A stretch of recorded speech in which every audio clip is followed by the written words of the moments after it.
যে কোনো পরিস্থিতি হোক এবার মোকাবেলা করব, এবার পালিয়ে থাকার সময় না। তখন আমার বেবির বয়স মাত্র 2 মাস। তো আমি সবকিছু তার, সে কি খাবে না খাবে সব ফ্যামিলি মেম্বারকে গুছিয়ে বলে দিয়েছে, এবার আমাকে ধরতে আসলে আমি যাব। জুলাইয়ের ঠিক 26 তারিখে আমার বাবা, যেহেতু শেরপুর জেলার একজন সিনিয়র নেতা, তিনি আন্দোলন সংগ্রামে অ্যাক্টিভলি কাজ করছিলেন, নেতাকর্মীকে ঐক্যবদ্ধ করে, সংঘবদ্ধ করে। কিন্তু তিনি বিহাইন্ড দ্য ব্যাকগ্রাউন্ডে করছিলেন, কারণ একটা ব্যাপার ছিল যে এই জুলাই আন্দোলনে অ্যারেস্ট হওয়া যাবে না। অ্যারেস্ট হলে কিন্তু তাহলে নেতৃত্ব না থাকলে নেতাকর্মীরা হতাশ হয়ে পড়ে। তো আমার বাবাকে শেরপুর সদরে তার বাসা থেকে খুঁজে না পেয়ে, তার অটো রাইস মিল আছে শেরপুর সদরে, সেখানে খুঁজতে গেছে।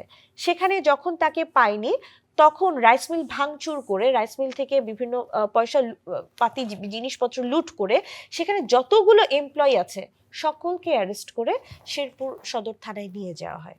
তো তখন আমি বুঝলাম যে এবার আমার পালা, আব্বুকে পাইনি তাহলে এখন আমাকে ধরবে।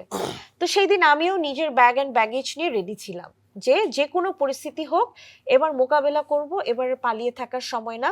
তখন আমার বেবির বয়স মাত্র 2 মাস। তো আমি সবকিছু তার, সে কি খাবে না খাবে সব ফ্যামিলি মেম্বারকে গুছিয়ে বলে দিয়েছে, এবার আমাকে ধরতে আসলে আমি যাব। কিন্তু এবার এবার এই আন্দোলনটা হচ্ছে বেঁচে থাকার আন্দোলন, এবার পালিয়ে যাওয়া যাবে না। তো এই জায়গা থেকে আমরা বলবো যে ভাই, এই যে ক্রাইসিস। আপনার বাচ্চার তখন বয়স কয় মাস? আমার বাচ্চার 2 মাস ভাইয়া। আমি বলি, আমার বাচ্চা হচ্ছে 5ই জুন এবং 5ই অগস্ট ফ্যাসিস্ট দেশ থেকে বিতাড়িত হয়। এবং সেই সময় তাহলে 1.5 মাস হবে, 1.5 মাস বয়স, 26শে জুলাই যদি হয়ে থাকে 24-এ।